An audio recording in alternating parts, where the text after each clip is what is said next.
Good evening, guys. Welcome to the Drop Zone. This is a Wrestlepalooza preview special tonight. As you can see, I've got a wonderful panel here. Let me start by introducing my co-host, Craig. How you doing, mate?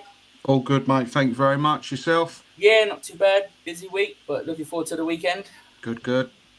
And welcome on, Sam, new debutant tonight. Welcome to the channel. Welcome to the Bloodline, mate. Yeah, thanks for having me. Obviously, I've watched from afar for a little while, so yeah, it's good to be here. Great to have you, and we saw your new character in the intro as well. Thanks to Mighty for getting them sorted. Like I say, guys, you're watching, you want to get involved, get a character if you come and join the stream. That's it. So yeah, get involved. Mr. Tom, nice to, I would say, see you as usual, but you're in the dark. I can just see your head in your arms and your main event. So nice to see you, mate. Hello, Jonesy. How are you doing, sir? I'm good, sir. Thank you very much. And hello to everyone else as well. Evening. And Mr. NXT himself, Tariq, how you doing? I'm good, thanks. Ready for another episode of Talking Wrestling for a bit. Yeah, no, definitely. So yeah, just want to give a couple of shout outs, obviously, to Temper Metal. I'm going to do this for a few shows, obviously, who provided our wonderful intro there. So make sure you're pausing the video, checking out their socials, as well as Wrestling Megastore as well. They are proudly sponsoring this channel for this year with a 10% code if you put in Drop Zone at the checkout. Some good stuff on there. Definitely need to get that John Cena pop that I've seen on there as well. So I'll be doing that when I get paid. But yeah, let's have a look in the chat who we've got in with Mr. Tom's here. How you doing, mate? Something drops evening, Mr. Hi, Tom. everyone. He's in two places, and Catherine's in as well. Hi, Catherine. How you doing? Nice to see you in. Evening, Catherine. So let's get into it, guys. Obviously, Wrestlepalooza, still don't like the name, is this Saturday from Minneapolis. 5 matches so far. I think I'm correct in saying it is on the card at the moment. Maybe possibly another, maybe one to be added on SmackDown, but we'll see. And we'll kick off with the first match we'll discuss is obviously the Cody Rhodes and Drew McIntyre match. I'm not sure. Is this for the title? I have not seen advertised for it being for the title. I've not seen anywhere. The build-up has probably been one of the worst I've ever seen to a match, because literally all we had was McIntyre kick Rhodes into the table, and then he went away to film Street Fighter. So let's start with you, Sam, new on the show. What's your thoughts on the match? Is this just been thrown together for the card, basically, for ESPN? It's a bit, I'm going to say it's shit, to be honest. Yeah, it kind of feels like it all has, if that makes sense. It's all come from nowhere, and then suddenly we've got all these matches all at once. I don't think they've really hyped any of it up that well. Obviously, only other than the AJ Lee returning. I think that's the only thing that really seriously they've got going for this pay-per-view. Yeah. Obviously, we've got a little bit of kind of build-up about Cena and Brock, but yeah, it just kind of all feels a little bit thrown together, to be honest. Yeah, no, it does indeed. Tariq, I'll go to you next week. I'm going to ask, because obviously we're not doing Raw and SmackDown, we're just going to preview this, but we'll touch into Raw and SmackDown. Tariq, we saw Cody return on SmackDown. Probably another worst kept secret the WWE are hiding. Do you feel this match is just going to be a good match? Because I reckon Rhodes and McIntyre will put on a good show. But is this one of them matches where you feel not having that build-up will kind of cost it in the end? It will just look back and think just another one of Cody Rhodes' title defenses? Yeah, I think it will be like that. I mean, Cody's not going to lose it anytime soon, but it's one of them ones where give it a week build, maybe something interesting. But what I sort of found is he came out to help Randy at the end. Where does Orton fit into this? Because they've not giving Orton another match. I mean, he didn't get WrestleMania. Well, you don't count that match against Joe Hendry. That don't count as a match. But it's like they've kept him out. So what they're doing, is he going to get factor into it somewhere? I can sort of see, well, I'm not giving full predictions, but it could be like a double DQ where Randy gets involved and snaps or heel turn. But I think it's one with Cody, just like they brought him back just because it's the first ESPN show. So get him on and they'll give you a 20-minute match, but it's going to be results going to be Cody win. Yeah, that's standard. So Drew's sort of like, it feels like he's spinning his wheels as well. Yeah, true. And Mr. Tom, I saw you just put in the chat there, according to Wikipedia or Tomopedia, it is for the title. But it's a bit strange. It's not been in any of the graphics. It wasn't even announced. It wasn't. I don't think it was even mentioned on Raw this Monday that it was for the title. What's your thoughts on this one, mate? It's a very strange match for the champion and the face of the company to just be thrown into a match. I know he was filming Street Fighter and stuff like that, but do you feel it would have been better to keep him off the card and maybe just have him and Randy, do something like a cage match or something like that? That's an interesting point, Mr. Jonesy. But I think the reality is that if he wasn't on this card, you'd all be sitting here saying, "Why isn't he on the card?" He's been basically written out. And we all know, obviously, it's for the purpose of filming a movie. But the reality is, if he's written out, it's like, why ain't he on this card? You're inventing a new pay-per-view. Why ain't you got your top star on it? Which he is ostensibly their top star. Whether you think that or not, they think it, based on the fact that he's a champion. And I personally, a point that Tarek, Mr. NXT, brought up, which I think is a great point, it's been about 27 minutes since we've had a Randy Orton heel turn. So we are due our customary Randy Orton heel turn because it feels like a while that he hasn't been. And I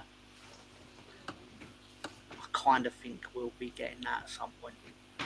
And Craig, obviously, final thoughts before you go into the next match. What's your feelings? You kind of agree that Randy's going to play a massive part.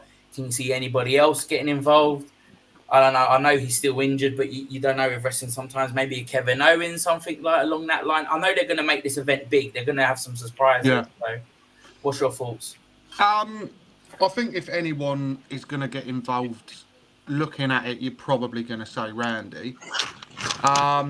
I agree that the build-up has just been utter shite. Like, no one knows if it's for the title. Like, no one really knows what's going on. But, yeah, do we see Randy turn on Cody after Drew nearly attempted to claymore him through a table? Or do they hold out on that for a little bit? I don't know. I agree. I think it will be a good match. I think they've both got the potential to put on a really, really good match. It just does seem quite thrown together. But like Tom said, if Cody hadn't have been on there, we'd all be sat here going, "Oh, champion, and he can't even turn up for a show, first one ESPN." So I agree with that, but I just feel the match is just been chucked together for the sake of it. Cool, wicked, mate. On to you, mate, with the next match.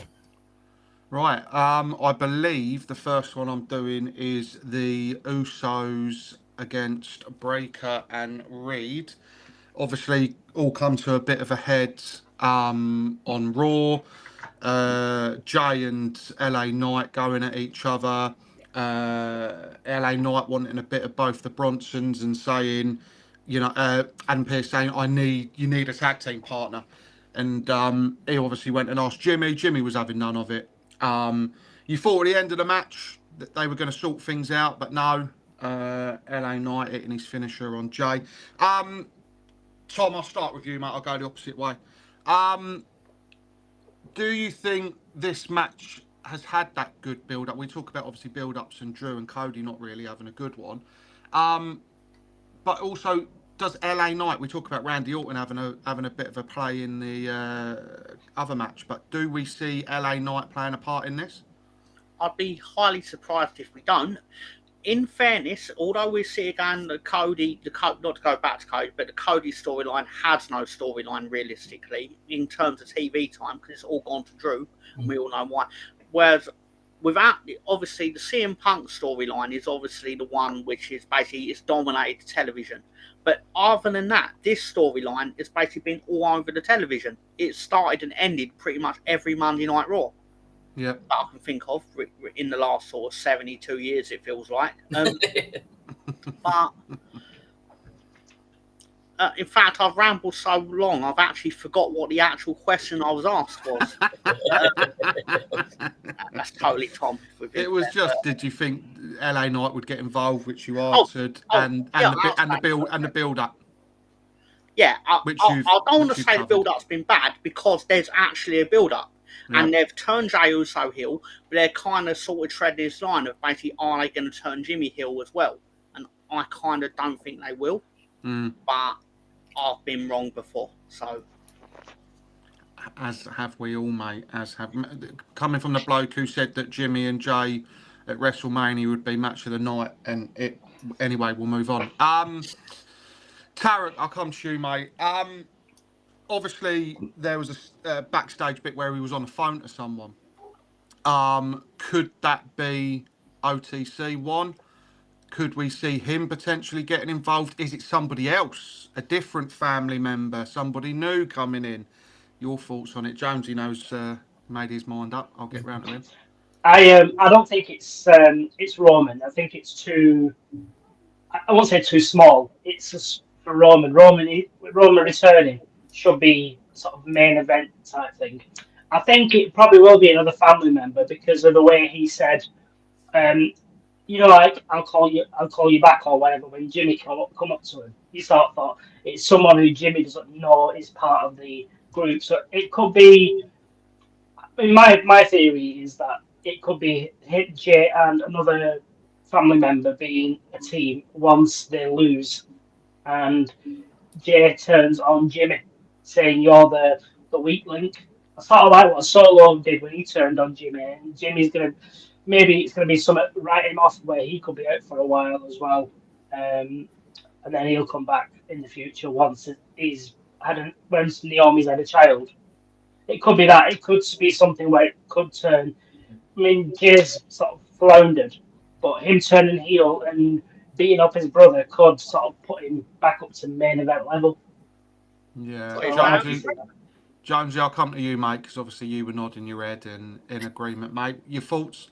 Yeah, so the lazy thing is it's Roman, right? The thing I want is it's Paul Heyman, and he joins with Seth. Now that is what I want, and I don't think we'll get it because obviously I'm not paid the big bucks to write the stories. But I just think how good would it be in a massive swerve that him, Jey Uso, with Seth, with Braun, with Bronson. If you want to build a stable and you want it to dominate, which they're looking like they want to do with the Vision, I know they've got Becky in as well.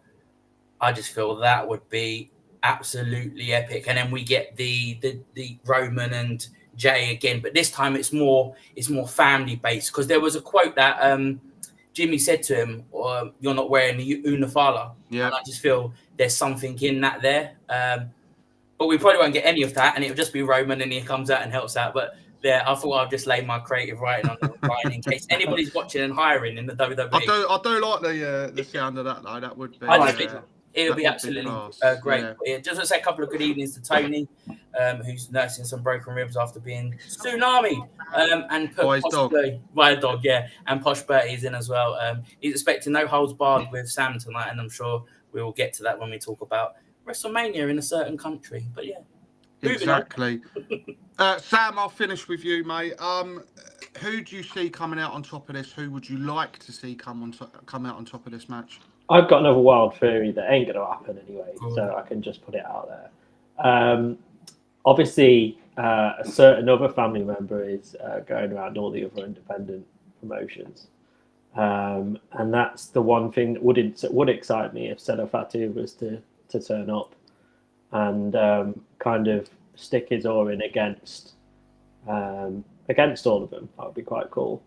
And to kind of, I think they've got a play there in having another one of the family members go against them. So, yeah, again, that's not going to happen. I'd be very surprised. But that would just be a cool thing to see, I think, because they've promised us lots of surprises. So yeah, definitely, mate. I agree.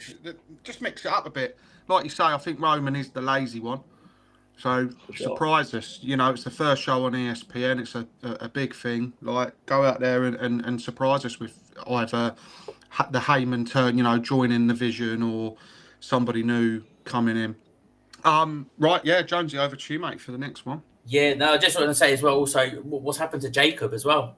Jacob's literally just been taken off TV. So we don't know what's happening there. But the next one is probably the one I'm most looking forward to is Io Sky versus Stephanie Vacquier for vacant World Heavyweight Championship, which is currently held by was it held by now? Is it Default or someone who's had long title reigns before? But no, I'm looking forward to this one. I mean, I'm a massive fan of it.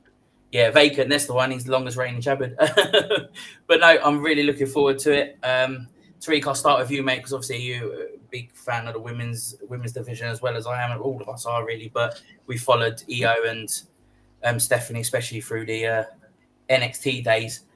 I personally can feel Bayley's going to have a front and something to do with this. What's your thoughts, mate? Who can you see come out on top? Is Io the easy option to come out, or is it time for Stephanie? It's time for Stephanie. The only problem I have with Stephanie winning it is storylines. Where does she fit in? Because with the promo stuff, how does it get like that? And then with Io's got that ready-made storyline with Asuka. So it could go two ways, where she might win and Asuka challenges her. But I can see it one where they've got to like throw it on Stephanie, because she's waited so long and she was the number one contender before Naomi got pregnant. I think it'll be one that give her the chance now, because if she don't get it now, then she's going to fall into mid-card because of Rhea and the other big stars in there. So I can sort of see this be the match where Asuka does turn on Io at the end. Maybe Kyrie as well, leading to that feud that Io will have with them, with possibly Rhea's help. But Rhea on Raw, where I think was it Raw when Rhea said, "I'll to Steph, I'll see you when you win it. I'm coming for you." Yeah. So you sort of think Stephanie's the choice who'll win it. If she don't win it, I'll be shocked and surprised. But the match itself, I'm not going to curse it like Tom did with Judy Uso's match, but potential for being like a 10 out of 10 match. If they give them like 20, 25 minutes or longer, it should be fantastic. Yeah, no, I agree. Apologies, I did say Bayley, I meant Asuka. Mr. Tom, do you see Asuka obviously having a major factor? Could she even possibly screw Io out of it? I actually think the opposite. What I think will happen is, without doing the predictions, basically, if you think with your penis, Stephanie Vacca's winning because she does human centipede, and that makes anyone over, and especially her with that ass. Anyway, let's not talk about that. But the fact amazing aerial ability. Exactly, perfect aerial ability, especially when Ripley did it as well. But you got to have ass. Don't talk about it yet. Yeah, sorry, my apologies. I'm gimmick infringing you, sir. My apologies. But no, in all seriousness, common sense would sit and go, Vacca won the number 1 contender battle royal, so she's probably going to win the belt. Whereas I think this is the WWE. She hasn't had nearly enough adversity to overcome. She hasn't lost the title match. Therefore, then they're going to make her earn this belt. As silly as this sounds. Under their logic, she has not suffered enough. And she's not lost enough while on TV. They don't count NXT. Everyone knows that. Yeah. She barely lost in NXT as well, apart from the one time she did, which is massively shocking. But still, anyway. Where was I? Yeah, basically, people just want to look at that woman's ass, bump up and down, and it's fantastic. 10 out of 10. 14 out of 10, sorry. Sam, any thoughts on, obviously, if Io does win it, is that going to then obviously go to Asuka storyline there? Or if Stephanie was to win it, who could you see her having a feud with for that title? It's interesting, isn't it? Because you don't really think about, obviously you think about who you want to win, but then you don't kind of think of, right, what stories do I put them in? And I think that's, I think, like I say, the easy option is to not give it to Stephanie. But actually, I think they've probably done themselves a disservice in the bigger picture. To be fair, I think they didn't give enough time to Stephanie in NXT. They kind of rushed that process a lot, and had they have given her that more time in NXT, could that have given her more time to think, right, who can we put her in? Whereas she was on NXT 1 week, she won a title, and then she was off NXT the next. So actually, you hurt yourself more by doing that, because you don't give yourself the time and the opportunity to put her in matches. So yeah, we have got this thing now of if she wins it, what'll happen? And WWE's booking doesn't tell us that they treat NXT stars very well after a while when they're not in the when they're not big and when they're not name anymore. So it will be interesting to see actually what happens. But yeah, this is the only one of the night that I can say I'm looking forward to watching, really, to be honest.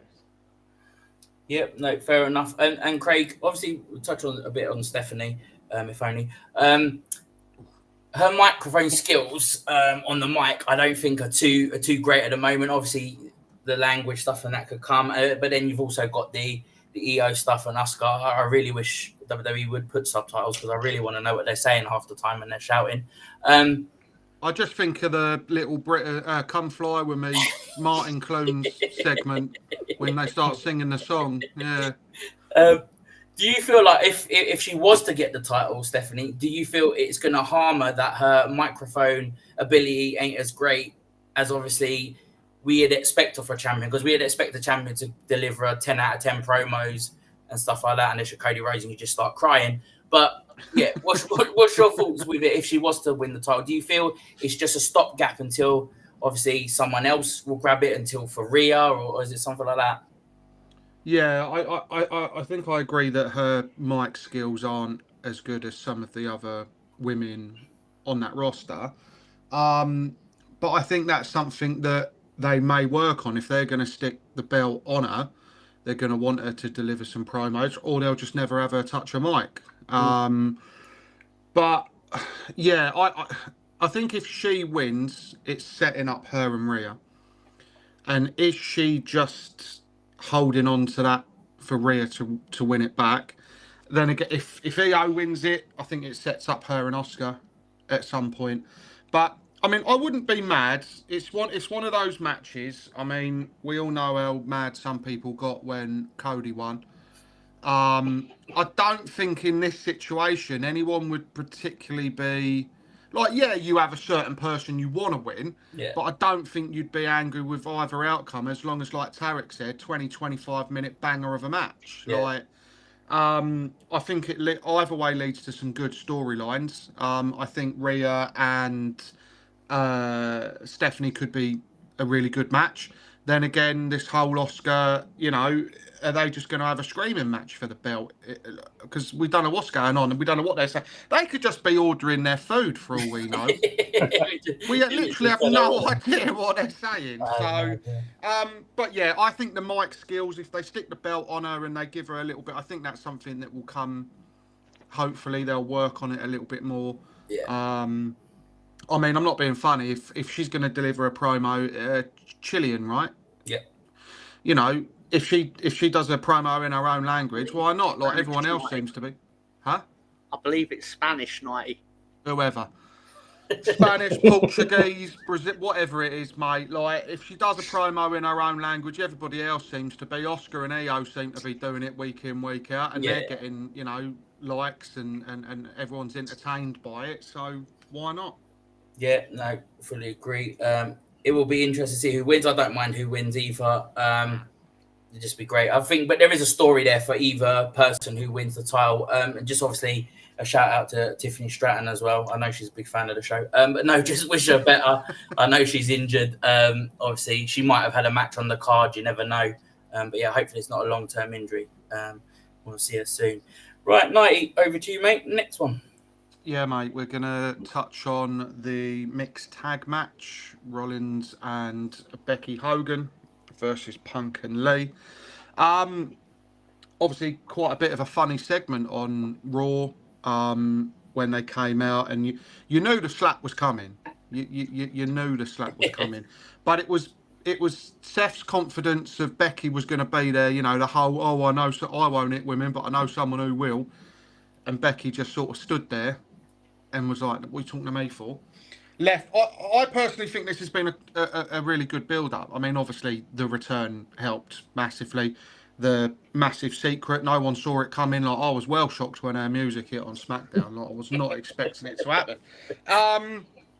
I'll start with you, Jonesy. I'll go the opposite way this time, mate.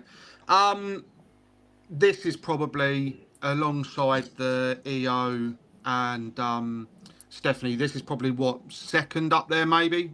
Well, third, because we've still got one more match to come. Yeah. Top 3 matches of the night. Yeah. What are you expecting? Are you expecting it to be a lot of more chat than actual wrestling? Or are we actually going to see them going for like a 15, 20, 25-minute match? I reckon obviously the majority of the match will probably be Punk and Rollins back and forth. It'll probably spill out to ringside and there'll be some stuff. They'll probably be both fighting at the same time. I think the ref will probably struggle to keep hold of it. You'll probably get a spot where AJ goes for Rollins and stuff like that. Rollins, sorry. I reckon it's going to be a really good match. I mean, I really want to see AJ back in the ring. Obviously, 10 years is a long, long time. And I know they tried to document her neck as well on Raw, sorry. And then obviously we saw her holding it when she got the manhandle slam. But it'd be interesting. I reckon AJ will be fine though. I reckon she looks good. For someone who ain't been in the ring for 10 years, it's not like she's gone down the road of someone someone like Goldberg, who you can tell when he's not in the ring. Don't mention that name. It'll be a really good match. It'd be surprising. I don't know where it's going to go in terms of who comes out on top, because obviously you got Rollins as the champion. You'll want him to look strong, but then can you see AJ losing on a debut back? I can't call this one, to be honest, but I really feel it's going to be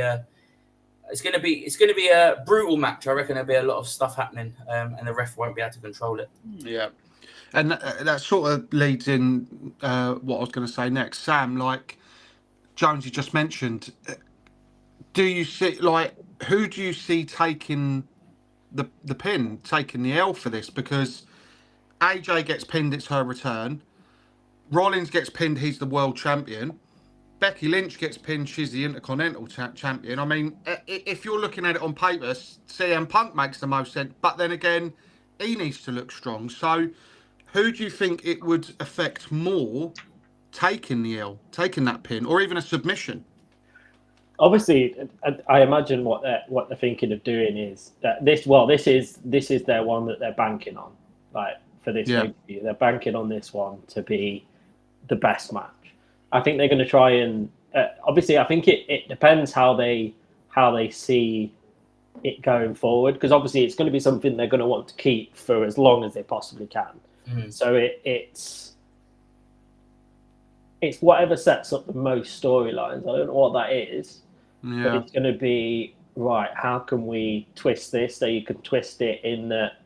I don't know. You can do it so many different ways. Yeah.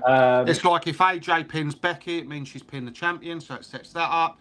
If Punk pins Rollins, it sets that up, that he's pinned the champion. Yeah, there's so many different ways. I think it's just going to be like bragging rights, isn't it? It's going to be like, right, how can this feed into the next bit that we want to do about this? Here's the thing, though. If they get it wrong, it's going to be horrendous for them. Like, if for whatever reason they get this wrong, yes, they've built it up to be this thing, but ultimately, this is going to be a massive, great big pie in the face if they get this wrong for whatever reason. So it's really important, I think. So obviously, at some point, you get people that maybe haven't watched since AJ Lee finished, or you've potentially got people coming back. You've got that audience there that might be tuning in just to see her, and it's got huge ramifications, I think, for them. I'm hoping for something good, but at the same time, I don't know what to expect at the same time. Yeah. Before I ask Tarek this, am I right in thinking a mixed tag team match is like a normal and you can be disqualified? Yeah. Tarek, do we potentially see this match because they don't know who to take the L? Somebody getting involved? A DQ maybe happening, someone using a weapon or a chair or a count out or something like that. Is that how maybe they go down the route of not deciding who wins this match? I sort of had a thought that maybe with AJ Lee coming back, there's a certain friend stroke nemesis of hers who's out of contract over at the independent show, who who might sort of like show up, and she could sort of join the Vision, and she'd be a good fit, Saraya Page or whatever she wants to be called. That would be a good way where if AJ is about to pin Becky or she gives her the Black Widow, she could do something to get involved, and they'll build that as she's lost, but it's only because the Vision had a plan, which Seth always has a plan B, so that could be his plan B. Yeah. Ideally, I prefer it being where a match where AJ wins it by putting Becky in the Black Widow, making her submit, and then Becky be dodging AJ. AJ wants a title match, and her dodging it for a good few months up until New Year, so Royal Rumble maybe, or something like that. But I sort of think the Paige Saraya bit that would be better, for me. But I don't think that'll happen. Yeah. I can just imagine Jonesy's face. You know the bloke in the stand when Lesnar broke the streak. Can you imagine if we get Jey Uso joining the Vision and Paige coming back and joining the Vision? That would literally be Jonesy's. I think that'd be all our faces on that live stream on Saturday/Sunday morning.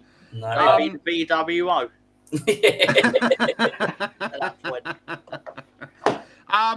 Tom, I'll leave it open to you, mate, because I won't lie. I've sort of run out of questions. Anything I know, shocking. I was going to ask what question you got. Sack me now, mate.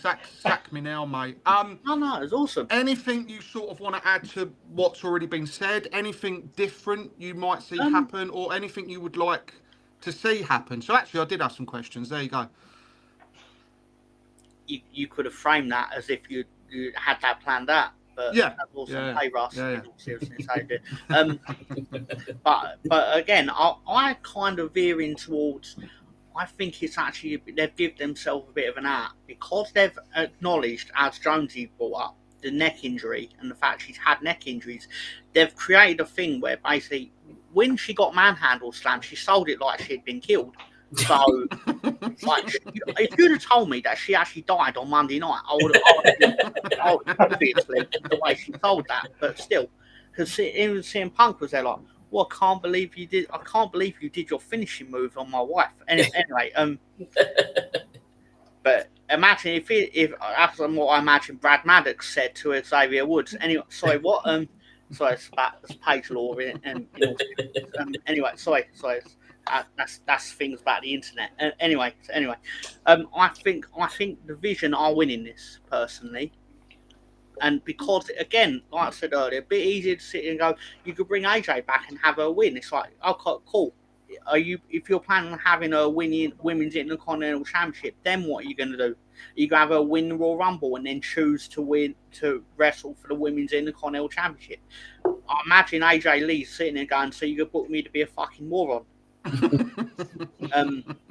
Pardon my language. But no, in all seriousness, I think they can play on the fact she hasn't wrestled for 10 years and because she had a broken neck, or not broken neck, badly injured neck. So if there's ever a time to have a wrestler come back and then show how good your actual wrestlers are, it's basically bring in someone that hasn't done it for 10 years and have them lose to them.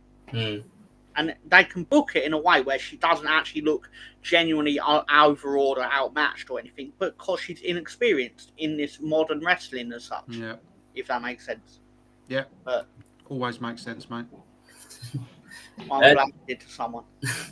Just gonna say good evening to Russ Morgan, who's in the chat as well. And Evening, I did see the rumours that Andrade. Wasn't it, something about a failed test or something? But I think he was out the back with RVD, smoking the good stuff. I think That's present. So yeah, passing it round like Paige. Yeah. So obviously the last match is obviously against CENA versus Lesnar. We've been here before, boys, I know, but this one is obviously a little different. As obviously CENA's only has after Wrestlepalooza's only 4 appearances left. Blimey. I just hope Lesnar's wearing stronger bottoms than he did on the other night. I'm gutted John's not on here because I'd like to have his views on Brock's meant to be a heel and he's laughing and joking, ripping his pants, dancing. Let's hear his argument about that. He's got it in for Seth Rollins. Let's see what he thinks about Brock. Yeah, we could bring that to him definitely when he comes on the show, hopefully next week. But this match is just obviously, I know they're doing all the promos of showing them when they were younger and stuff like that. It's kind of making me feel like Brock's leaving as well, but it's all about Cena, I think. And Tariq, I'll go to you first, mate. It's I don't know. Will they do Cena dirty? I don't think they will. I personally think Cena will win, but this is one of them matches where I don't know if it's main event. This is not the running order, by the way. I don't know the running order. Tony's not on the show, so he can't tell us. What's your thoughts, mate? I don't know where this is going to go, this match. We're not going to see, obviously, a SummerSlam Suplex City repeat, are we, where he gets about 10 or 15, or are we? WWE have been known to do these things in the past, so... it is the main event. They've said this is closing the show out. Sorry, Tony, I'm stealing your news. I've spoken to Nick and phone all day taking advantage of Tony's broken ribs. Look, sliding right in there. Tariq Khan over it. me and Nick and Paul Levesque are now. No, Tony's gone. With it, I sort of think it's got to be. Yeah, no, it's got to be Suplex City. I think it'll be like the SummerSlam match, but with that one, it'll be where Cena in the past couple of matches, he's had that heart where he's kicked out every finisher. He's not losing, apart from the Cody one. He's got everything. So I can see it being a couple of suplex, a couple of F5s to start with, because it's Brock Lesnar match. If there's not an F5 in the first 20 seconds, it's not a Brock Lesnar match. So I can see it like that. And going back to the very beginning, it's always been Brock Lesnar has bullied Cena because he was the one who brought the FU because of Brock F5ing him a couple of times and injuring him. So, and every match they've had, he's tried to injure him. Yeah. So it could be that as well. And I don't think they'll change that format. Brock will be leading it. Suplexes here and there, a couple of knees in the corner. John Cena pull off some finishes from the past from his old fours. He'll probably bring that Chinese 6-move doom back, and they'll win with that. That'll be funny. But no, I can see they've got to give Cena the win. I mean, Brock's had his number for about 20 odd years, apart from the odd match here or there. But they've got to give Cena the win, and it could be sort of like when Cody beat Brock, and Brock then did show Cody some respect. Maybe it's that this is the last time I'm going to fight you. So even though I've had your number at Suplex Cities, I value your heart, and that's where if he's gone to Suplex City, he's had about 10 F5s and still won. Brock will say you're a tough son of a bitch. Yeah, I kind of agree. That's what we could see. I mean, Tom, could we see Cena's brother, obviously not from the same mother, different dad? Could he show up, obviously, for the comedy element of the match and try and help out? I'm angry. No, I don't get angry over wrestling. So let's just temper that bit. But keeping in mind we're watching wrestling, it annoys me that they've basically gone to all this trouble to bring back they fired R-Truth or let his contract run out. Then they brought him back, and it was genuinely great to see that they brought him back. And it was like, we're actually going to get Ron Killings. Yeah, we're going to get the serious Ron Killings that he deserves to actually try to beat. And then basically, because they decided the John Cena heel turn basically failed, they've gone, why don't we just go back to good old Ron Cena as such? And no, absolutely no, thank you, sir. Ron, thank you for your time. Thank you for your effort over the years, but get the fuck out. Sorry, what? That's all right, mate. No worries at all. I will say, John Cena is sat on 99 PLE victories in the WWE. Sorry, I was about to say WWF. I'm used to retro shit. Anyway, obviously only one person's got more. I mean, even Stevie Wonder could tell you who that was. But still, anyway, if you just want to guess it, it's fine. But still, at the same time. Yeah, definitely. Yeah. Sorry, 2 people have got more. One from being Goldberg, clearly. No, but seriously, I think would they actually give him a win over Brock Lesnar because it would be a nice little number to give someone? No. But because it's John Cena, they'll do it. Yeah, cool, interesting.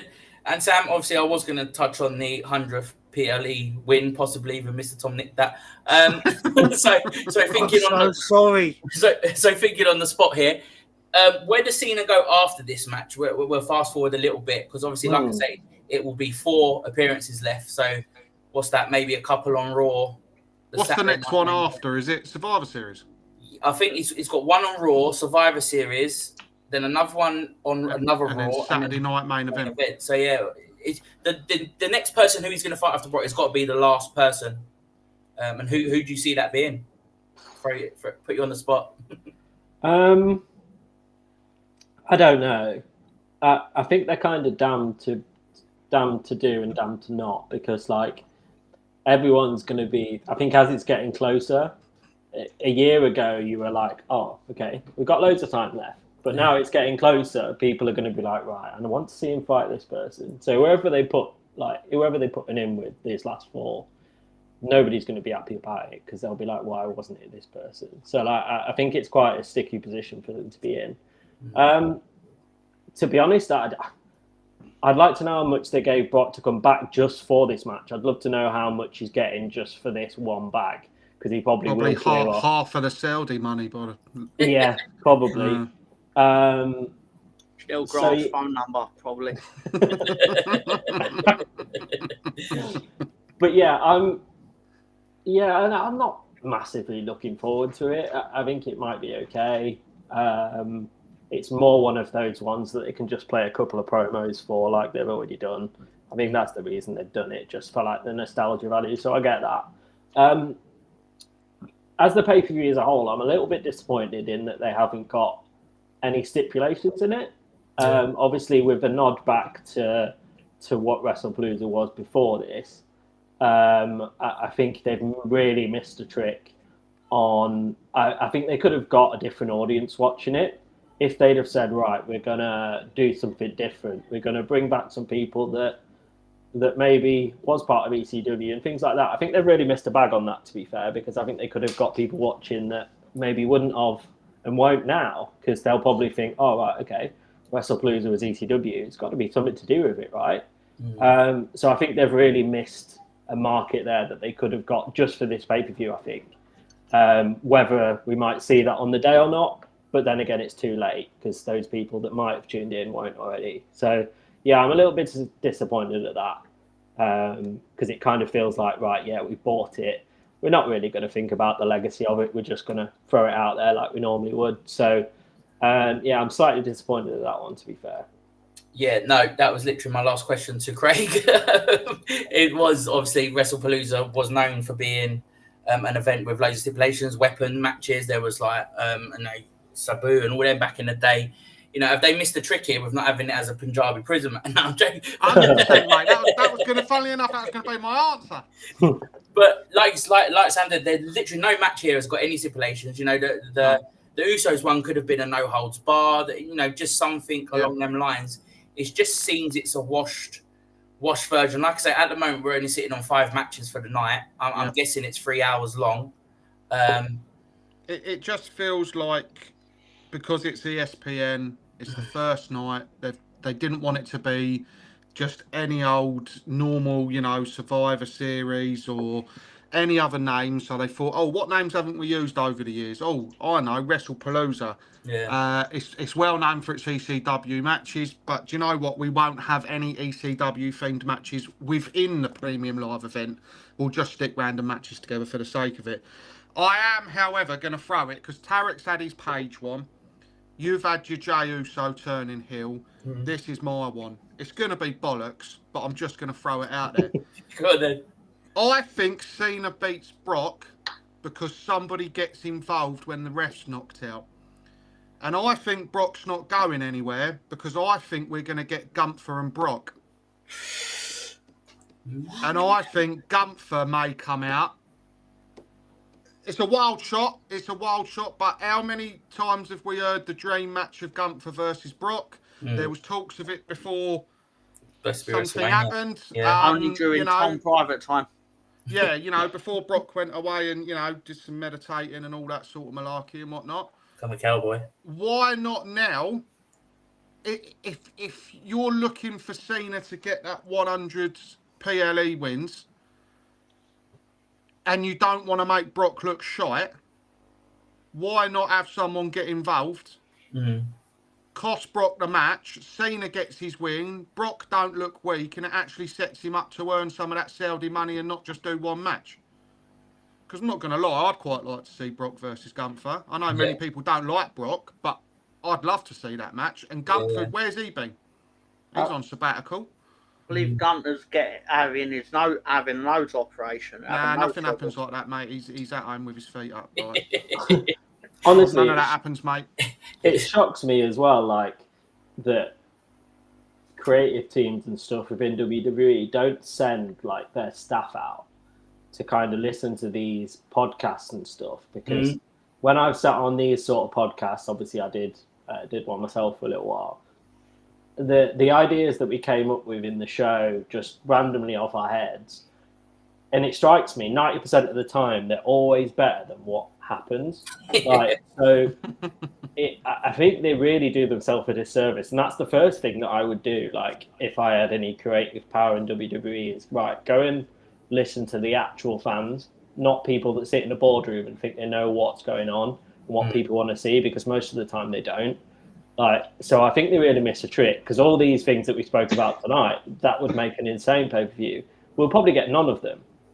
But like, yeah, exactly. The fact is that really would excite me again, because there's not much excitement for me currently in the current product, as I've kind of detailed in all of these matches. So yeah, it's I think it's really bad. Sometimes they probably do sneak into one and nick something. But yeah, if they really did listen to what the fans want, I think they would have a better product as well, to be fair. Yeah. Well, I'll tell you what, guys, if 3 of them things happen, we know who we're suing.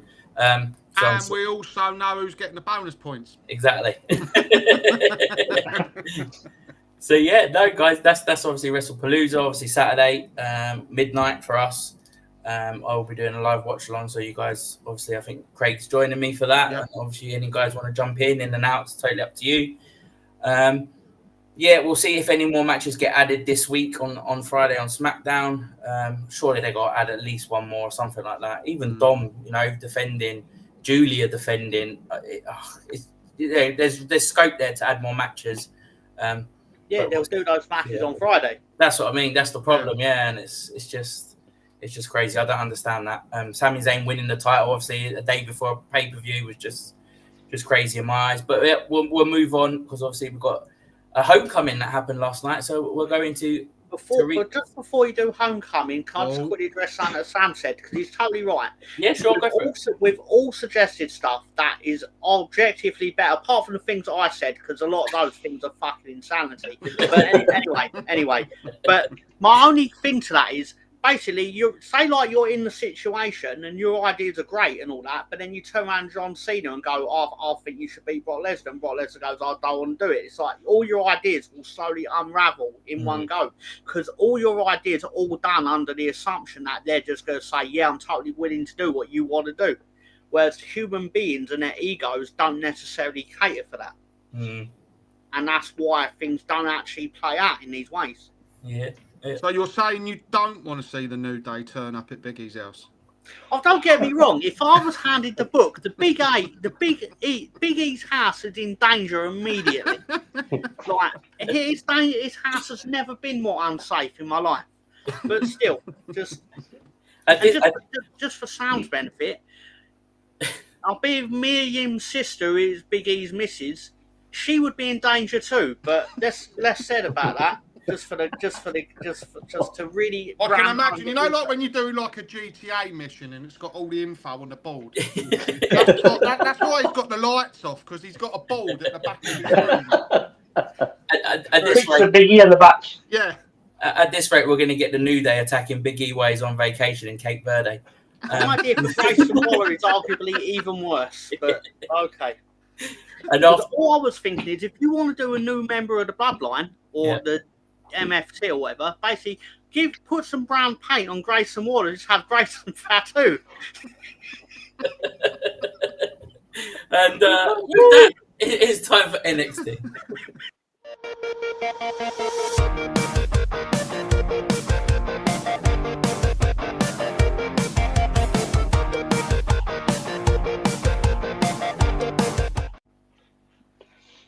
So, thank you. NXT this week, they made a return to Full Sail University where they started. So they had a brilliant introduction, an acoustic video with all the old stars going back from Seth Rollins winning the first one, a couple more, Sami Zayn, Kevin Owens turning on him, the decent milestones they had there. And it's ones that you watch, you think, wow, the amount of people who've come through NXT, you sort of forget, the main stars like Seth and Roman and so on, and they all came through that. And when it started, Triple H came out, as he normally does, for all the big things. He come out to his King of Kings, come to the ring, thanked everyone, said NXT is special because of all the guys in the... Well, he said he was going to say behind the curtain, but there's no curtain, there's a video wall, so he made a joke about that. But he said NXT was special and how they produced all the stars and all the good people come through NXT. Then Triple H's HBK's music played. He come out with his cowboy hat on, and they were looking at each other. And he was saying, "You're doing the big book billionaire deals, and that's good for us," and so on. But Triple H said, "But NXT's doing really well," and he gave the old, "What if I was to come back?" And then Sean goes, "If you did, I think we'd have a problem." Like the old DX where they were going to argue with each other. It was just brilliant. But then the best intro I've ever seen, William Regal come out with his music, stood up and he had his mic and he was about to say, "There's only one way to settle this." And the fans had said it, but then he was like, "This is my line, so stop saying it." And he said, "War Games," which was like funny. I love a War Games Triple H versus HBK's teams. Whilst he said that, Charlotte Flair come out, and then following Charlotte, Alexa come out as well, and they both stood by Regal, and they said that the women are NXT. It's all been the women's division. We started the revolution, and NXT is about the women. And they gave the old, "If you're not down with that, we've got 2 words for you." So that was the intro. And then that led to the first match, which was the women's tag team title match, which was Charlotte and Alexa versus the Culling. The Culling won the triple threat elimination last week. The match was all right. It lasted 11 minutes, and Charlotte and Alexa ended up winning because Alexa hit Sister Abigail to win it. Notice the 11. The 11 will come in handy in the future. We then got a bit at the back where Sol, Ruka, and Zarya were having a bickering match about Sol giving the Soul Snatcher last week in that tag match. And then Sol goes, "But you've speared me in the past, so we're sort of even," and it happens. But Shayna Baszler turned up, and she gave a speech, like a rah-rah speech, saying, "You're a team, shit happens, but what you've got is special, so get back on track."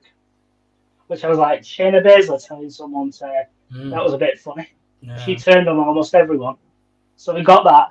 Then we got Carmelo Hayes and Trick Williams, the old team. They faced DIY. Sorry. Probably I broke a rib. Yeah, that's it, bro. Trying to suck it. And yeah, sorry, Tariq. That's right. The match lasted 11 minutes.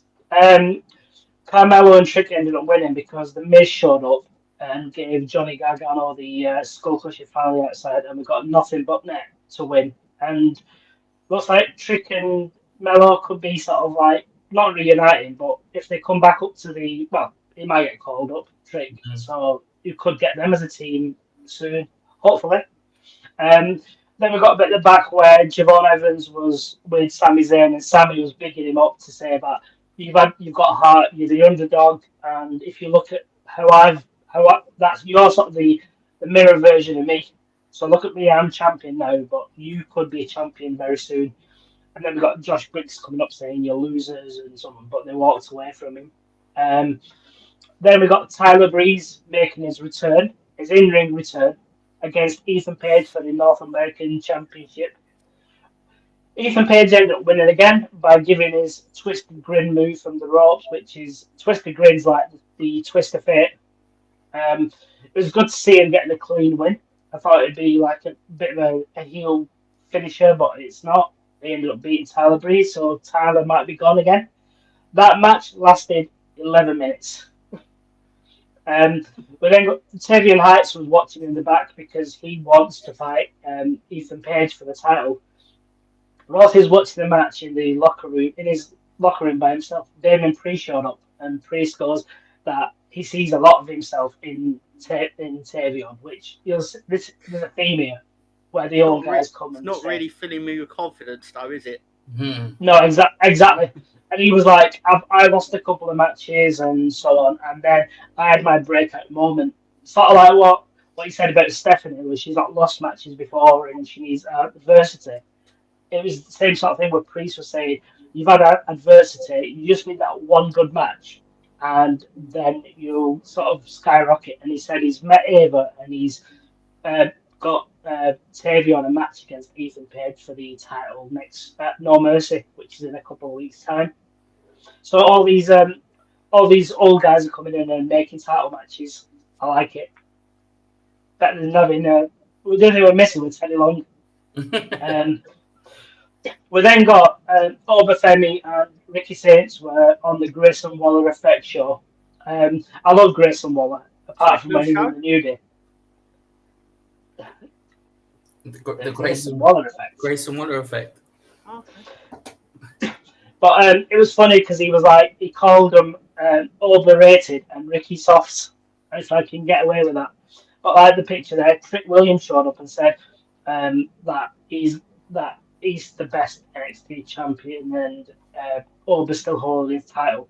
So Waller said, going back to a theme here, where he said he spoke to Ava and he's booked and Santino, where he's booked a title versus title match next week. So Obafemi versus Trick, where the winner gets both titles and the winner faces Ricky Saints at No Mercy.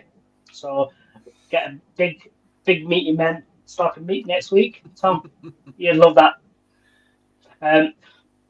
We had a bit, and Charlie Dempsey was talking to Ren Sinclair, the only two No Quarter Catch crews, in the back, and he said he was going to Japan for a month. And then Bobby Roode showed up, and Ren Sinclair goes, "Do your glorious thing," and he went like that, and the glorious music played. Nothing happened. No sort of no fans were cheering or anything like that. It looked like it was awkward. And then, but Ren was excited. She goes, "That was like when someone else showed up, and Charlie was like, 'Don't say his name,' but she said it. She said Joe Hendry." Say his name and he appears. I believe in Joe Hendry. I believe in Joe Hendry.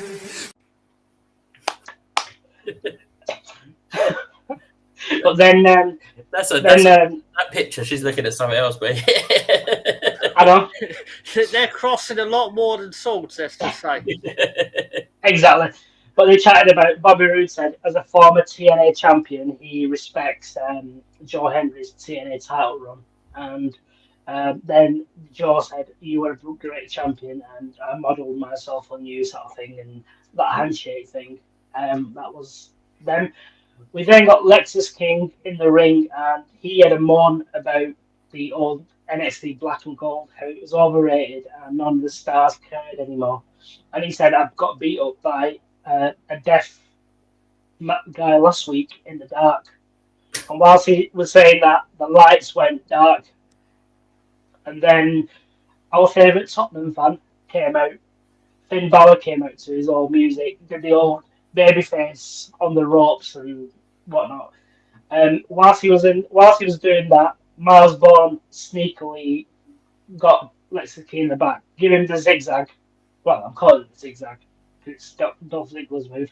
Did that and set him up for the Balor to hit the coup de grace on Lexus King, and then they sort of did the old pause in the middle of the ring, which is weird seeing Finn as a babyface, even though he's come back. Then there was a main event, which was Lyra. She replaced Tiffany Stratton from last week's match. We've got Stephanie in there and Rhea. They beat Fatal Influence in, as you guessed it, 11 minutes. Steph and Rhea both hit the Devil's Kiss, or Tom calls it the Human Centipede move, at the same time. And Booker T went, it was like a Vince McMahon when the Stacy Keibler thing on the table. He was like that. He was like he'd creamed himself. Well, to Rhea. But Rhea actually did it quite well. I thought maybe she'd not do it as well as Steph, but she was doing it. It's better. I think Steph looked a bit sloppy. I Great rewound it about credibility. 5 times. She did it fine. Yeah, great. Yeah, fine. Yeah. Yeah, but then JC tried to leave the ring and sort of like walk out, but Lola Vice stopped her because they're fighting each other for the title very soon, and she gave JC like a back fist finisher, and then that JC fell into the ring. When she fell in the ring, she fell into a riptide, so Rhea ended up pinning JC for the win in 11 minutes. Then they went to the back in Ava's office, and everyone was there. Regal, Ava, Robert Stone, and so on. But Ober and Trick were in the office as well, and they gave it may the best man win from Ober, and then Trick goes, he will. But then Ava was looking at her phone. She goes, my phone's blowing up, and what it was is all the TNA stars are unhappy with Trick defending the title against Ober, because if Ober wins it, they've got no chance. So like Mike Santana, Matt Hardy, Moose, they're not happy. So it went off on that, ready for next week's show and the big title versus title match. Overall, the show was fantastic. It was what Homecoming should be about. And if I give it a rating, it would be 11 out of 10. Wicked. Thanks a lot, Tariq, for that. Obviously, Tony's enjoying Lola Vice's aerial ability. But no, yeah, it was really good. NXT Homecoming. I watched a bit of it this morning, so really, really good. And obviously, me and Nighty got together earlier today, and we put together our Ron Simmons Dam of the Week, and we can now reveal it to you.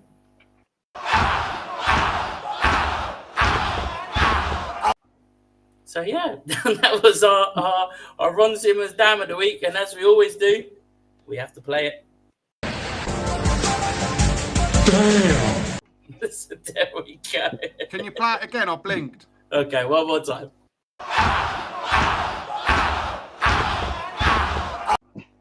Look at the ability on the mat. Fantastic skills. You can't teach that.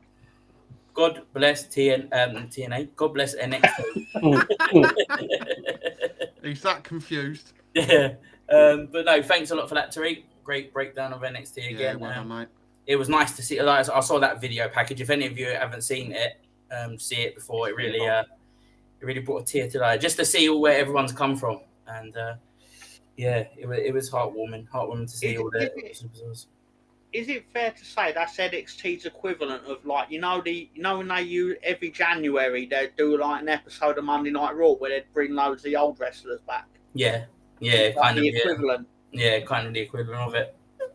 But yeah, all for it, to be honest. It's really good, and it was nice to see some superstars back in NXT. Right, on to do Craig's Fact of the Week.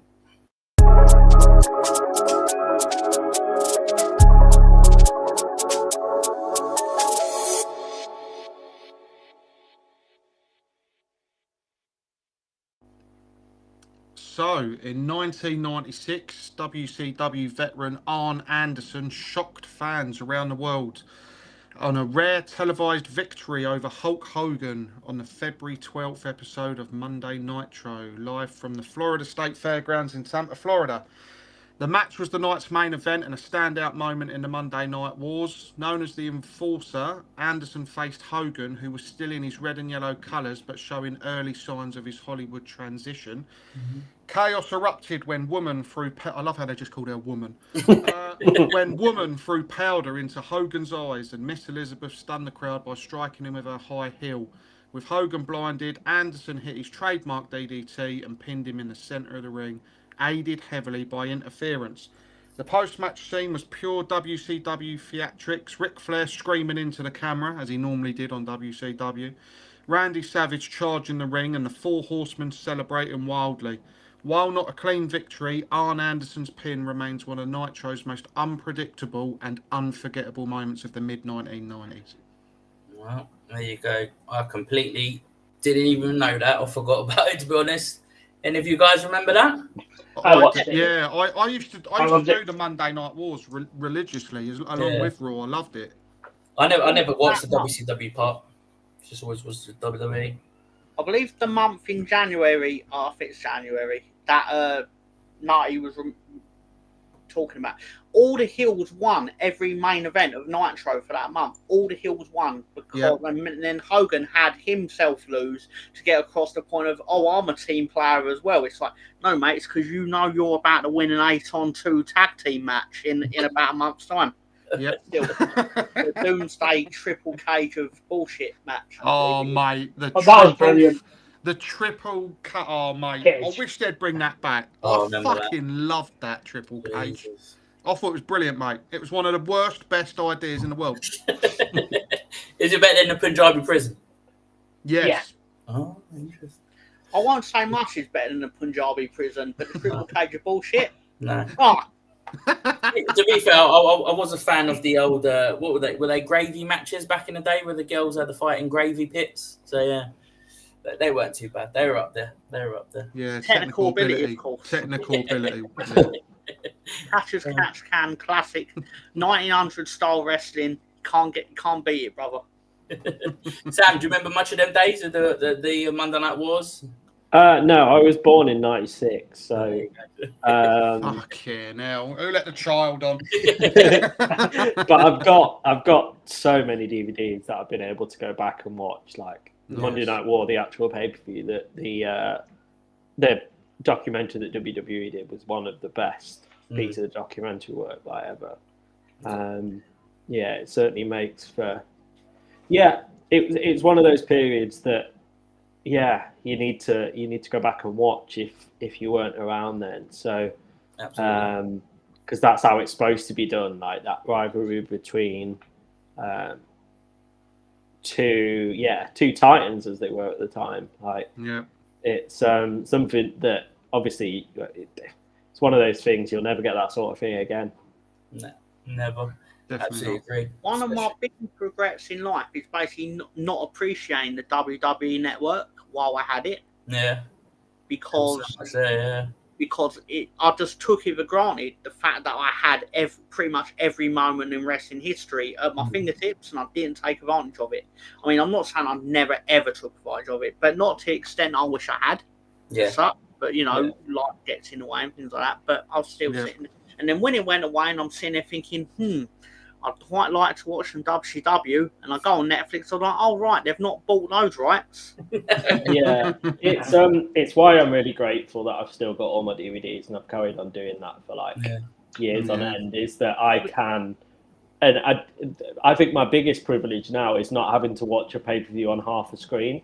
I can go back in my collection and I can watch all these pay-per-views now. That if I go onto Netflix, I've got to watch it on half a screen. There isn't anything more annoying in this, in the world, when you think, right, I'll watch an old pay-per-view because then it might bring back the nostalgia and when it was really good, and then you get yourself sat down and you've got half a screen and the people in the ring are just like dots, and you're like, it's not the same. So yeah, that's why I'm really grateful that I've still got them, because I can just tune back in at any time and not worry.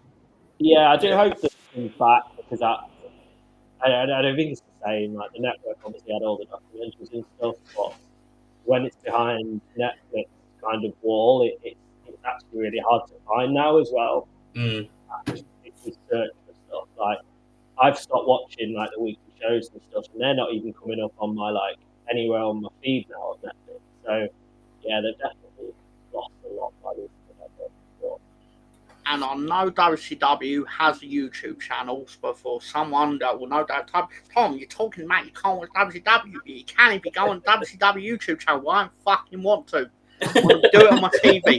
Yeah, no, like obviously the Vault channel as well, the WWE Yeah. Vault channel, they're doing really good with putting stuff on there. But again, like you've got to be subscribed to it. Like so, the chances of you typing in, "Oh, I want a random week episode of WCW," like it's not happening. So all of this stuff is just Dungeon of Doom era. Yeah. I fucking love the Dungeon of Doom. It's terrible, but I can derive enjoyment Awesome. from something that's objectively shit. Yeah. What I wouldn't give to watch an episode of Thursday Night Thunder. Yeah. The Yes. shite they had on that was Yeah. the worst thing I've ever seen in my life. But No. I'd still watch it. It's true. Right, let's move on. He's not here, but I'm going to do it. It's Georgia Boy's Blast from the Past.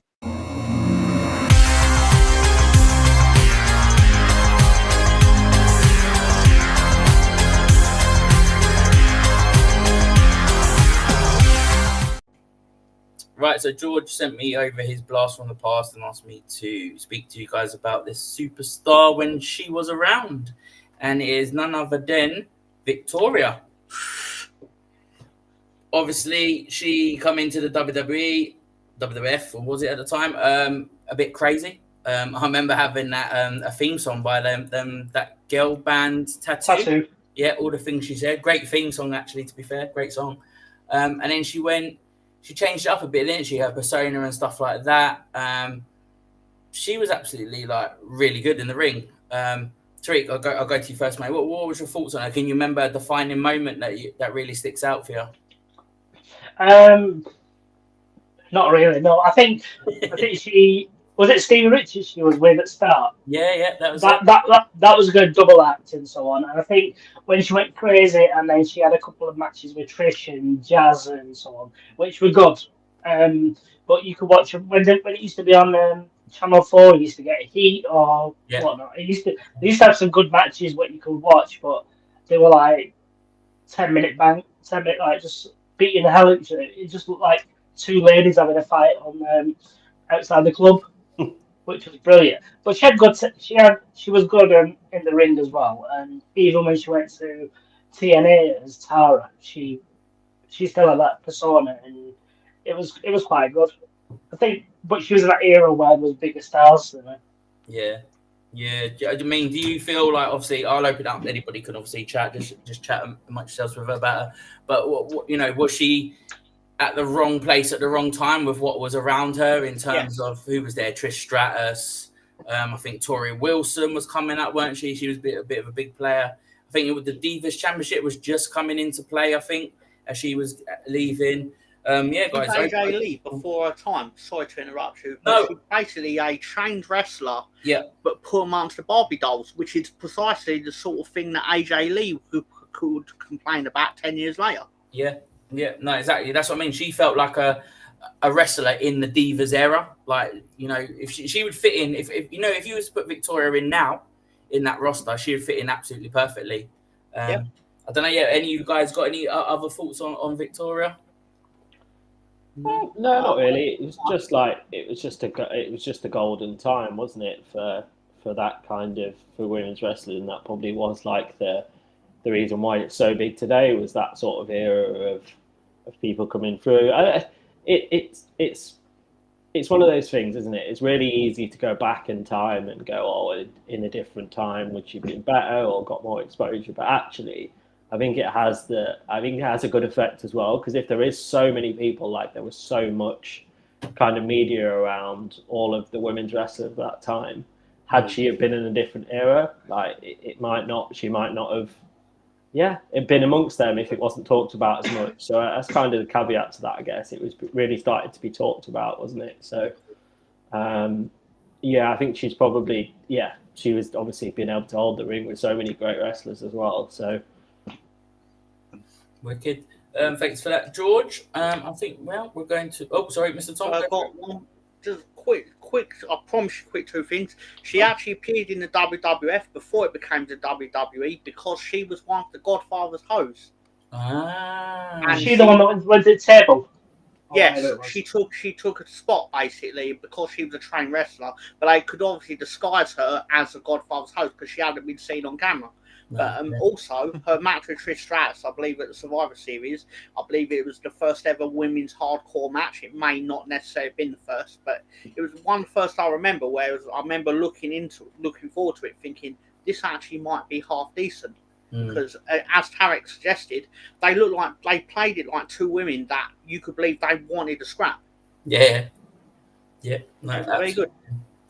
That's great. Cheers for that, George. All right, we're going to guess the wrestler now.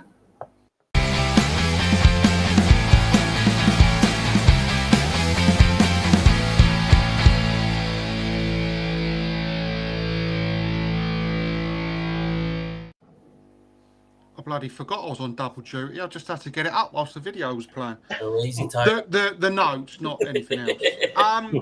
So this person first appeared in WWF. So I'll read them out, see if anyone fancies it, I guess. If not, I'll move on to the next one.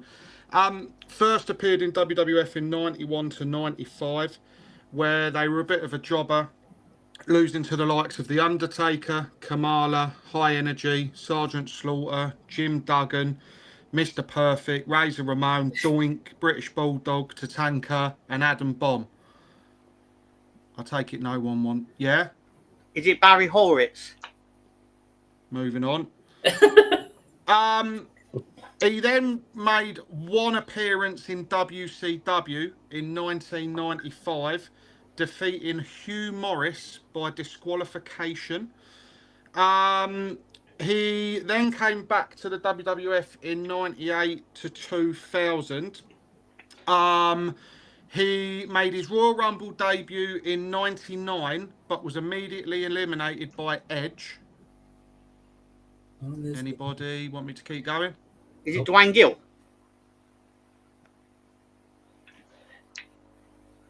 Is it? It's Gilbert, not Dwayne. Yeah, it's Dwayne Gill / Gilberg, yeah. Congratulations. Obviously, the Gilberg wasn't the main. If I'd given that away, you would have guessed who it was straight away. Just going on, he competed for the WWF Championship against Triple H, where he lost. And he was also known as the longest reigning light heavyweight champion for a total of 15 months, although several of those months he was written off TV, so he didn't technically defend it. But they have put it down in history as the longest reigning. Jesus. So congratulations, Mr. Tom. Sorry, Jonesy, I should have maybe said it was Dwayne Gill. Yeah. Was his real name? Yeah, sorry, my bad. I did know Mr. Tom was friends on Facebook with him. They're on speaking terms, mate. Yeah. They're on speaking terms. Snapchat. But no. Cheers, Dwayne. No, well done, mate. Obviously, the 30-day rule went out. You're keeping score on them, yeah? Yeah, that's fine. Yeah. I'll go back. I think it's ones all round, I think. Or Mr. Tom might have two, but I'll go back and I'll have a check anyway. I got last week's one right. There you go then. So he is winning, Mr. Tom. And obviously, just before we round up, obviously Saturday, obviously watch on, and we do a predictions in the WhatsApp group. If you're not in the WhatsApp group and you're watching and you're thinking to yourself, you like wrestling, you want to get involved, don't necessarily have to be on a show. You can come and join the WhatsApp group. There's also a Discord hub as well that you can join up to. The Predictions Championship, there it is. The Drop Zone Predictions Championship will be available on the line this weekend for predictions. So obviously, if you win the predictions, you are known as the champion. You might get a few privileges, but we'll discuss them. Me and Nighty will discuss what it means to be a champion in our division. Also, you will be assigned a tag team partner if you haven't already today, which I'm sure Nighty's already sorted out. There's tag team titles as well available. There is two of them, so just imagine that's two of them. I didn't have a chance to get both of them together. And we can reveal the teams, can't we now, Nighty? We can indeed, sir. So first up is obviously the longest reigning champions from the previous show. It is me and Nighty as the Old Age Outlaws. So that is the first team. Wants to be. Second team we have here. Oh, we've got the badge. A take on the Shield. Obviously, Laura and George, both massive Arsenal fans, so that's why we went with the badge. Wicked. So that's UFC. Next up, we have J&J Security. I mean, sorry, TNT Security, which is Mr. Tom and Tariq at the bottom there. The NXT boys. So you two are together. The Nighty's got the next one. Yeah, then we've got Tony and Adam, the British Bulldogs. A take on the British Bulldogs. Excellent. And we have obviously Tipple and Dave. If no one knows who they are, it's because they don't say anything in the group. Hence, they are called the Silent Ones. Silent Ones. We decided to put them together so it doesn't harm anybody else. Yeah, so if one of them doesn't do it, yeah, exactly. No one's hurt then, yeah. And last but not least, obviously, we have Sam, who's just joined us, and he's with John as well. John does come on shows. He does chat and agree. He's just a little bit busy with moving house at the moment. So the John and Sam connection, obviously, take on the Rock and Sock connection. So I love that. They're great names there, Nighty. Well done for that today. Cheers, mate. And just before we round off and we go home and go to bed, well, we all are home, but go to bed, we're going to talk about WrestleMania. Sam, obviously, debut on the show. I'll let you have first off here. Thoughts on WrestleMania? Are you sitting forward? Here he goes, look, kind of stretches. This has been the coming. equivalent of cracking his This is all he came on for. The floor is yours, mate. You go for it first. Yeah, I remember sending you a message, didn't I? And I was like, this is going to end one of two ways. Like, I'm going to be really happy on the show. I'm going to be really annoyed. And it happened. Like, obviously, it was spoke about for ages, and you generally thought that it's surely not. Logic's got to take over, and surely they just keep it. If nobody's given them enough money, they just keep it in America until somebody gives them enough money. Surely that would have been how you would have thought they'd done it. So as it was getting closer, I was like, well, this is WWE. It's very likely that that's going to happen. I didn't actually think it did, and it would, and then it did. I think it's the biggest, because obviously we're speaking a little bit off the show as well, and I think it's the biggest slap in the face to not just the UK fans, but the European fans as well, that have been watching, there's varying ages of us here, but we've all been watching for a very long time, and in that time we haven't had anything that major. So the UK and Europe are mostly forgotten. They're kind of like the people that kind of watch behind closed doors, and they're not really thought about. So yeah, it's just like the biggest slap in the face, to the point that since last week, actually, when it all kicked off, and I've been thinking about it most days since, and I've been like, do you know what? After that kind of slap in the face, do I actually want to carry on supporting it after CENA's gone? And that really pains me to say that, because I've always watched it since school. Mm. So in the back of my head, I'm going, no, don't do that to yourself. But actually, I think it shows what they are a lot, because not only is this, it's going to be like one of those massive moments wherever it was, because it's the first time out of America. But it just really hurt that it's going to be Saudi Arabia. Like, they've just turned up in the last couple of years and just thrown a load of money at it. They haven't really done anything to deserve the Mania in the first place. So yeah, it's just one of those, all these WrestleMania traditions of the WrestleMania week and GCW and all these independent brands aren't going to go over to Saudi Arabia, so that's gone. So it would just be an Access event and Mania, so that's all going to go. People's opportunity to see different wrestling, that's going to go. There isn't any indie promotions in Saudi Arabia, so it will be just a week of nothingness and then just an event. So the soul's going to go from it as well, I think. It's not just, it's gone somewhere else, but the actual soul of what WrestleMania is, this big, massive event, is going to go from it as well. So it's, I don't know. It's one of those ones. I didn't want to have to make the decision of I'm not going to stop watching anymore, because that would be really hard to do. But actually, it seems like, do they really care? Yes, we probably I suppose the caveat is we didn't probably give them enough money. We've probably just said, here's 500,000 because we're stupid like that. We've probably given them a stupid amount of money and they've gone, well, no, that's not happening. But yeah, I think the Royal Rumble was enough. Like, it was just enough. Like, give them that. But yeah, WrestleMania is just one step too far, I think. And it's, left a really kind of bitter taste for me. Yeah, no, obviously, Tariq, I'm going to come to you next. So I'll ask everyone about it. Their thoughts. We've got a little bit of time still left. You've obviously been to Saudi Arabia this year. I don't want to be controversial here, but is it wasted in a country like Saudi Arabia, or do you feel there is a massive fan base that's really going to appreciate it? Because it's not just the day of the event, is it? It's, let's face it, it's an all-week event. It's like Sam said, there's indie promos going on. There's back in the car park, there's wrestling championships going on. There's fan events. There's for me personally, I'll run through mine quickly now. So when it gets around to me, I can quickly. For me, it's the whole taking away the entrances of women, because it will do, because they've got to change what they wear, and that's from the wrestlers to the referees to the people announcing it to the backstage stuff. It does affect it with the rules in the country. What can they do at fan events and stuff like that? Because it is very, there is strict rules out in this country where things, there is certain areas that you can go to. But for me, I can only see the good thing is obviously the time difference is going to be great. But I'm trying to see, give me some pros. Can anybody give me some pros? Yeah, I know because they've had it recently, and I've been Saudi Arabia.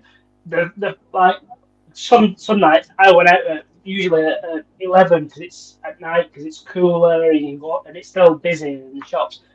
You can go in like t-shirt, for us go in t-shirts and like I wore 3/4 or jorts as I wear, and I went in there and I wore me me NWO, the one that used to have me round up earlier. I just walked in that because I had that on, and the amount of people who sort of like said NWO, Kevin Nash, Hulk Hogan, that sort of thing. Yeah. And when I was just outside Medina, and there's some shops there, and we was chatting, getting curries. They were chatting about it, and they were like, "We like wrestling." Not saying WWE. We like wrestling.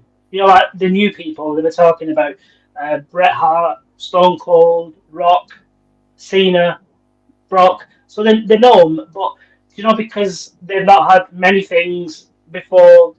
Before all the money came in and the boxing and all the Greatest Royal Rumble and stuff, it wasn't really showcased that they'd had it, but they watch it, same as, say, France watches it or Germany watches it. There's still people who watch it, and there's still loads who do it. And to be honest, you knew that they were going to get something because this 10-year deal that WWE TKO have got with them. They had the Greatest Royal Rumble, which wasn't that great.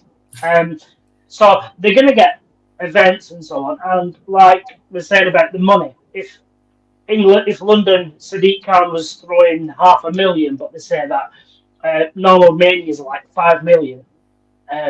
So if London would have thrown 5 million or 6, maybe there would have been a shout. Same with France and Paris and booking Parc de France or Stade de France or whatever it is. Yeah. They'd have put the money in, and I know what it's like when people say Saudi get it, but they've sort of said, here's the money. I know they've gone stupid with 250 million or whatever it is, but they want it. So here you go. Here's the money that we want. The only thing I'm sort of thinking is if it's in March, April, the weather. It's like I went in Feb and it was so hot that I've still got the tan lines, from my watch and so on. And so it's like with the wrestlers, and they say it's at a certain time. Will they cope with that humidity, and will it affect the quality of the match? But even going back to the women's stuff, I think the women will be like the women wrestling will be covered up, sort of thing. Like the arms and legs and all that, and the other parts, Stephanie parts, that'd be covered up. But to be honest, if you look at it, it's changed a lot from how the first one that they had, where it looked like they were wrestling bin bags. Yeah. Now they've got like specialist sort of suits and so on. It's like, say, when Becky Lynch wore was it Mania or something? She wore like the Kill Bill type thing, and so on. That was like almost full bodysuit type thing. Yeah. So they can't do it, and I think because first of all they didn't know what to do, so they could have.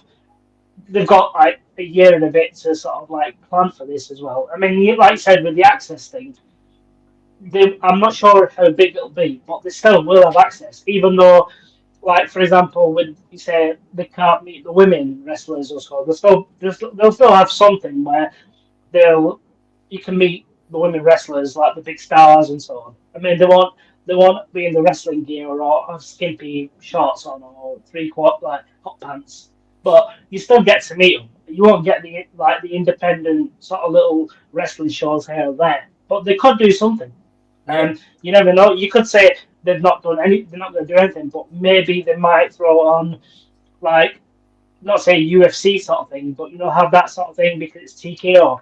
Have it together where they're going to build. It's not going to be like say Saturday, like we're going to give it Saturday, going to Saturday, Sunday, and that's it. And then everyone goes home on the Monday. They're not going to do that.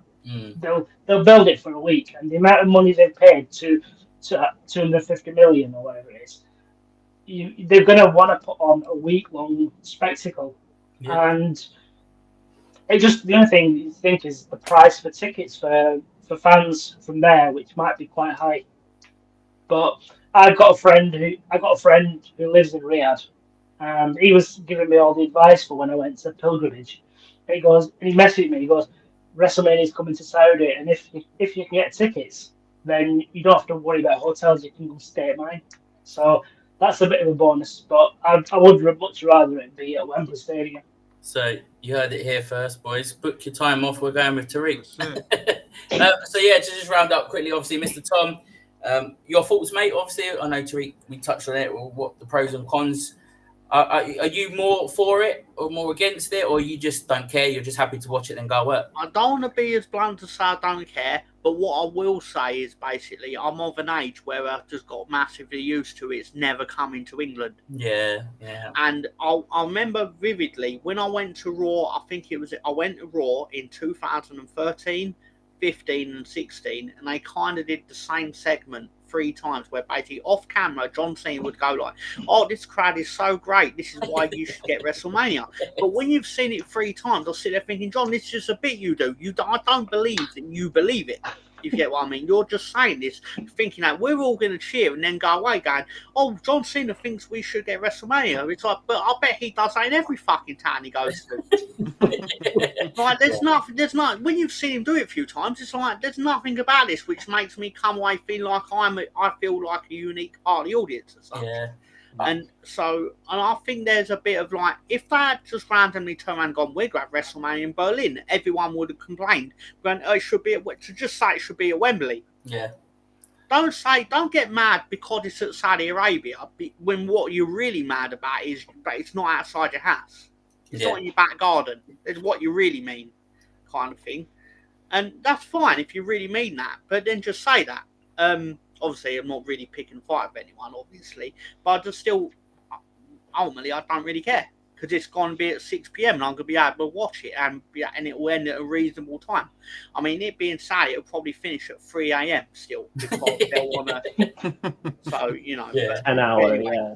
Yeah, I'm sure we'll get a concert or two. And I think that's that's good because we could obviously. Us lot could obviously sort out a watch party where we could meet up somewhere and watch it, and it's a nice time to do it. I think that's the problem, isn't it, Nighty? I think where we saw Triple H flew over, had a meeting with a shit mayor. Do you feel like it was obviously teased, and we was all gonna thinking it was us, and it's that slap in the face where it's not us. I think that's the main gripe of it's like a betrayal, mate. Yeah, he's literally got us wet. Pulled our pants down, lured us in, and then fucked off home. And then he said he's going to bed with an edit. Yeah. Like, do you know what I mean? Started the foreplay, bit of fondling, and then I'm going to bed. I'm turning over. I mean, what way round is it? Did Paul tell him that he would just wanted to be friends, or? I think so. Fair enough. Yeah, I think so. Yeah. Don't get me wrong. Like the time's great. For us UK fans, let's be honest, a WrestleMania at 5-6 o'clock happy days. None of us are booking any time off work.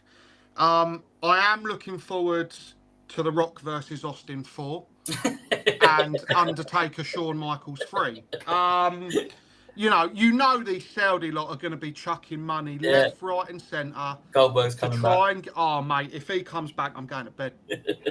I'm coming off the watch along, or if we're out in, I'm going home. If we're watching it somewhere and we've met, I'm going home. If Goldberg turns up, I'm going home.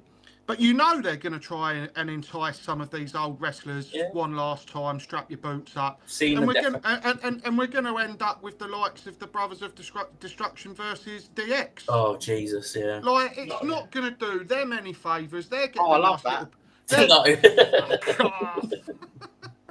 They're not. They're just going to get a nice little payday. Like who wouldn't turn down $5 million to just come back for one appearance in Saudi WrestleMania and obviously you want it to be good, but at the end of the day, you're sat backstage going, "I had a really shit match, but anyway, I've always wanted to redo my kitchen."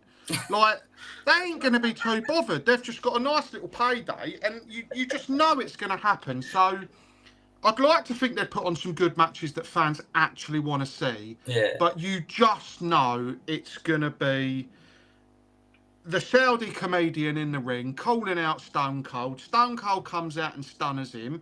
Then all of a sudden you hear the Undertaker's dong. He comes out and like he slaps his dong out, does he? Oh, I'm glad you hear his dong and not see it, but yeah. I think I'd rather see it, to be fair, than what they might have in plan for WrestleMania. But I agree with what everyone else said. You know, it's the whole build-up, it's the whole feel, it's what we're used to. But in a sense, I kind of, how do I say this just in case we've got any Americans watching? Shame. They need to appreciate it more. Yeah. They've been so used to having it all these years. Yeah. And we've said it when we've done the live streams before, or when it's just been me, you, maybe Tarek, Tony, Tipple on FaceTime. We've said, does the crowd just say, is it the weather? Is it, is it when it was outside, like they were blaming it on the fucking weather and it was cold and the fans weren't being as rare. I just think they've taken it for granted a bit. And although TKO's massive decision behind this was the money, I also think they've got it too good. The American fans have got it too good. And maybe they need to realise that losing it, they need to pull their finger out a little bit. Yeah. So to you, Madison Square Garden. You are? I'm threatening Madison Square Garden, just in case. If you want to see you're never seeing WrestleMania again because you're only 20,000. So this is to you, MetLife Stadium. Sorry.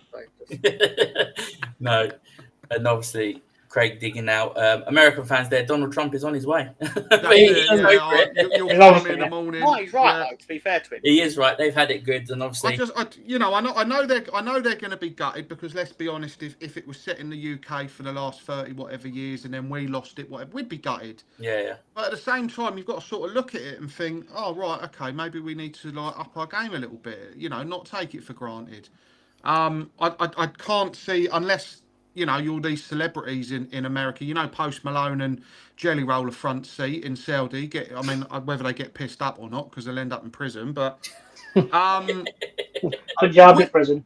Not a lot of them American fans are going to pay to go out to Saudi. Yeah. No. A lot of people are unless you're strapped for cash or you're Tarek's fucking mate, and he can go out there for nothing. Tarek's got the look on his face of a man that knows he's seeing WrestleMania. Yeah. Because he can fit in a fucking suitcase, so he ain't got to pay for a ticket. Unless you know people out there and whatever. You've still got to get the tickets. From what I've seen and heard, they're not going to be cheap. So they have sort of taken it away from the everyday fan. But I'm not being funny. Look at Vegas ticket prices. Yeah. They're not exactly cheap either, are they? No. It is becoming that thing of they are just becoming, and I know they're a business, but more about making money rather than just selling tickets for fans and getting real, proper, actual fans in the stadium. Yeah.